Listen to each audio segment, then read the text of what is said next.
చాలా delicious recipe. Try చేయండి. చూడండి, కట్లెట్ షేప్ వచ్చేటట్టు చూసుకోండి, round. So I'm trying to do this.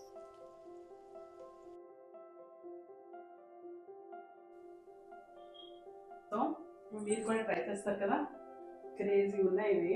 తప్పకుండా ట్రై చేయండి. క్రేజీ ఉంటాయి, ట్రై చేయండి.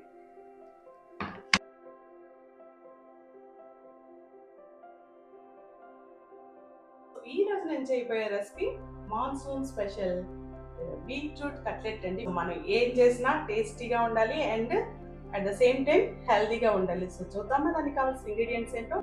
దీనికోసం నేను 2 పొటాటోస్, 2 ఆనియన్స్, అలాగే 2 బీట్రూట్స్ తీసుకున్నా. పొటాటోస్ ఉడకబెట్టి ఆనియన్స్ని చిన్న ముక్కలు కట్ చేసుకున్నాను. బీట్రూట్ని చక్కగా గ్రేట్ చేసుకుని బౌల్లో వేసేసుకున్నాను. ఇప్పుడు మొత్తం ఇంగ్రీడియంట్స్ అన్నీ చూడండి. ముందుగానే ఉల్లిపాయలు వేసుకున్నా, అలాగే ఈ పొటాటోస్ కూడా స్మాష్ చేసి వేసేసుకుంటున్నాను. ఈ పొటాటోస్ ముందుగానే చక్కగా తొక్క తీసి ఉడకబెట్టుకోండి. ఉప్పు వేసి కొంచెం వాటర్ వేసి 2 విజిల్స్ వేస్తారనుకోండి, అయిపోతుంది. ఇది ఒక చిన్న సైజు అయితే 5 పొటాటోస్, అలాగే పెద్ద సైజు అయితే ఒక 3 పొటాటోస్ ఆర్ ఎనఫ్ అనమాట. అలాగే ఉల్లిపాయ, ఒక పెద్ద సైజు ఉల్లిపాయని తీసుకొని చిన్న ముక్కలు ఇలా చిన్న కట్ చేసుకున్నా. అలాగే బీట్రూట్ని 2 ఇలా గ్రేట్ చేసేసుకున్నాను చూడండి, అంతే. పచ్చిమిర్చి ఒక 5 అలా. మీకు ఎక్కువ కారం ఇష్టమైతే కనుక ఎక్కువ యాడ్ చేసుకోవచ్చు. చూడండి, దీనిలో సగం మాత్రం, అంటే 1 ఇంచ్ అల్లం సరిపోతుంది. మీకు ఘాట్ ఎక్కువ కావాలంటే ఎక్కువ యాడ్ చేసుకోండి. నేను ఇది ఇక్కడ 1 ఇంచ్ మాత్రమే ఇప్పుడు గ్రేట్ చేస్తాను. చక్కగా ఇలా చేసుకుంటే మీకు పంటికి ఎంత తగలదు, బాగుంటుంది. అల్లం మాత్రం మస్టర్డ్ వేయండి. సో ఈ మాత్రం సరిపోతుంది. చూడండి, ఈ మాత్రం ఎలా ఉంటే చేస్తాను.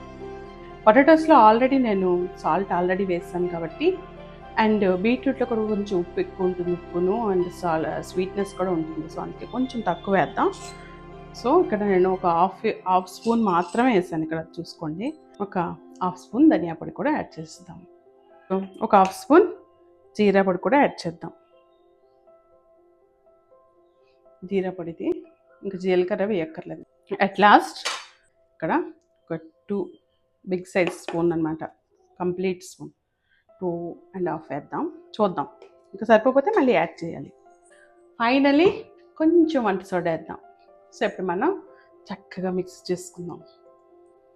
పసుపు ఏమి వేయొద్దండి, ఎందుకంటే ఎలా పసుపు వేసినా అది కలర్ మారిపోతుంది కనుక మరి పసుపు వద్దు. కట్లెట్ చేయడానికి సరిపోయిన కన్సిస్టెన్సీ రావాలి మనకి. ఈ బీట్రూట్ కలర్ అంటే ఎంతమందికి ఇష్టం అండి? నాకైతే చాలా ఇష్టం ఈ కలరు. ఎందుకు ఇది చూస్తే చూడాలనిపిస్తుంది, అసలు ఎంత అందంగా ఉంటుందో. మనం చేసే స్నాక్స్ హెల్దియర్ వెర్షన్లో ఉండాలండి. మనం అన్నీ తినొచ్చు, కాకపోతే ఎప్పుడు ఏది తినాలి, ఏ సీజన్లో ఏం తినాలి అనేది ఒక నాలెడ్జ్ ఉండాలి. అండ్ మనం ఏది తింటున్నాం అనే దాని మీద కూడా నాలెడ్జ్ ఉండాలండి. సో ఈ రూట్ వెజిటబుల్స్ అనేవి మంచిదండి. సో దీనిలో పొటాటోస్ ఎందుకు యాడ్ చేస్తాం తెలుసా? పొటాటోస్ యాడ్ చేయడం వల్లే మనకి మంచి టెక్స్చర్ వస్తుంది. చూడండి, ఇలా వచ్చింది కదా కట్లెట్ షేప్. సో ఇది మనకు చాలండి. దీనిలో కొంచెం సాల్ట్ యాడ్ చేసుకుందామా? సో ఇప్పుడు మనం కలిపేసుకుందాం చక్కగా. ప్యాన్ వేడెక్కిందండి, ఇప్పుడు కొంచెం ఆయిల్ యాడ్ చేద్దాం. నాన్ స్టిక్ ప్యాన్ పైన కొంచెం ఫ్రై చేసుకుందాం. అప్పుడు మనకి ఏంటంటే కొంచెం ఆయిల్ కన్జంప్షన్ తగ్గుద్ది. సో అందుకే నేను ఇక్కడ డీప్ ఫ్రై బదులుగా ఇలా కొంచెం ఆయిల్లో వేయించుకుందాం, అంతే. ఈ మాత్రం తీసుకుందాం, చూసారా? ఈ మాత్రం తీసుకుందాం. దీన్ని చక్కగా ఒక షేప్ తీసుకుందాం, కట్లెట్ షేప్, అంతే. సమానం చేసుకుందాం.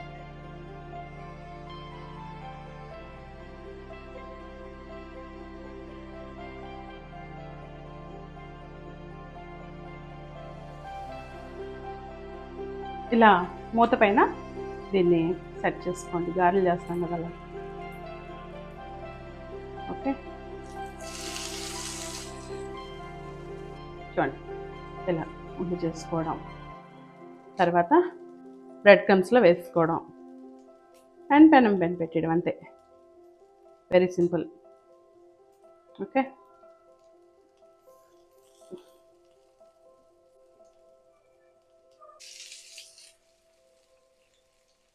బ్రెడ్ క్రమ్స్ మీ దగ్గర లేవనుకోండి, అప్పుడు ఏం చేస్తారంటే మీరు గోధుమ నూక ఉంటుంది కదా, ఉప్మా నూక, దానిలో డిప్ చేసుకొని వేసుకోండి. చూడండి కట్లెట్ షేప్ వచ్చేటట్టు చూసుకోండి round. So I'm trying to do this. ఇప్పుడు మనం కొంచెం చక్కగా ఫ్రై అయ్యలేదో చూద్దాం. ఇటువైపు ఒక 6-7 మినిట్స్ తిరిగేసేటప్పుడు కొంచెం జాగ్రత్తగా ఉండండి, ఎందుకంటే ఈ ఆయిల్ మన పైకి వచ్చేస్తుంది. సో అది చూసుకోవాలి. సో ఇంత ఆయిల్ వేయకుండా కొంచెం వేసుకున్నా సరిపోతుంది. చక్కగా ఫ్రై అవ్వాలండి, అప్పుడే మనకి చాలా మంచి రుచి వస్తుంది అన్నమాట. సో ఇప్పుడు మనం ఫ్రై చేసిందంతా కూడా సర్వ్ చేసేసుకుందాం చక్కగా. మనకి అటుకులతో కూడా చాలా రకాలు చేయొచ్చండి కట్లెట్స్ అనేవి, చాలా చేయొచ్చు మనం. అండ్ నాన్ స్టిక్లో వేసేసుకుంటే మీకు తక్కువ ఆయిల్తో ఈజీగా చేయొచ్చు అనమాట. అండ్ పిల్లలకు కూడా చాలా ఇష్టంగా తింటారు, కాబట్టి మీరు తప్పకుండా చేయండి. అండ్ ఛానల్ని సబ్స్క్రైబ్ చేయండి, అండ్ వీలైతే లైక్ చేయండి, కామెంట్ చేయండి. చూడండి ఎంత కలర్ఫుల్గా వచ్చాయో. సర్వ్ చేసుకుందాం చక్కగా ఒక్కొక్కటి తీసేసుకుందాం.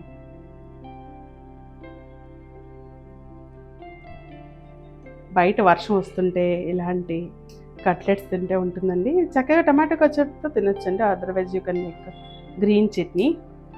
బీట్రూట్ చాలా త్వరగా ఉడికిపోతుంది కదా. ఇప్పుడు మనం సెకండ్ వేద్దాం. పిండిని చక్కగా కలుపుకోవాలి.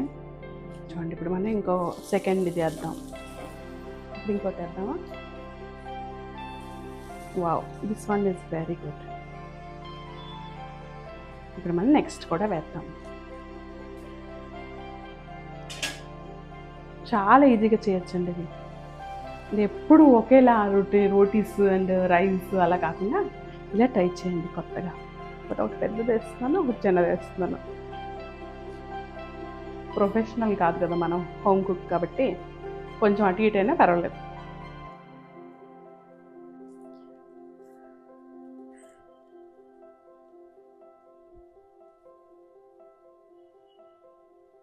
షార్ట్స్లో కూడా నేను మంచి షార్ట్స్ పెట్టాను చూడండి, వెజిటేరియన్ రెసిపీస్. సో ఇప్పుడు నేను మాన్సూన్ రెసిపీస్ లాగా మొత్తం మంచి ఈవినింగ్ స్నాక్స్ లాంటివి చేద్దాం అనుకుంటున్నాను. సో అవన్నీ తప్పకుండా చూడండి. మీకు నచ్చే రెసిపీసే అవి, అండ్ చేయాలనుకునే రెసిపీసే. అండ్ అవి మనం ఇంట్లో కాకుండా హోటల్లో మాత్రమే దొరుకుతాయని ఒక మిస్కాన్సెప్షన్ ఉంటుంది. మిస్కాన్సెప్షన్ అది కంప్లీట్లీ. మనం ప్రతిదీ చేయగలమండి ఇంట్లో. మనకు కావాల్సిందంతా కూడా ఓపిక ఉంటే ఈజీగా చేయొచ్చు. సో ఇప్పుడు నేను 5 వేసానండి ఈసారి. 5-6 మినిట్స్ వరకు కూడా వాటికి ఉడికే టైం ఇవ్వాలి. సో ఇప్పుడు ఆయిల్ తక్కువ వేసా కాబట్టి చాలా బాగున్నాయి. సో మీరు మ్యాక్సిమం తక్కువ వేయడానికి ట్రై చేయండి.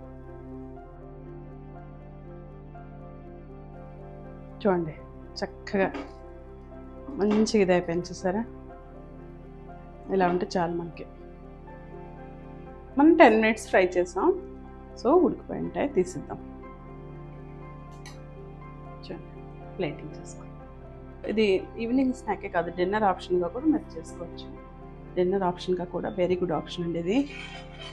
సో మన కట్లెట్స్ రెడీ అయిపోయాయి. ఇప్పుడు మనం వీటిని గార్నిష్ చేద్దాం విత్ స్మాల్ పుదీనా గార్నిష్ చేద్దాం. యా, బీట్రూట్ కట్లెట్స్ రెడీ అండి. చూడండి ఎంత బాగున్నాయో. చాలా డెలిషియస్ రెసిపీ. ట్రై చేయండి. క్రేజీ ఉన్నాయి ఇవి, తప్పకుండా ట్రై చేయండి. ట్రై చేయండి.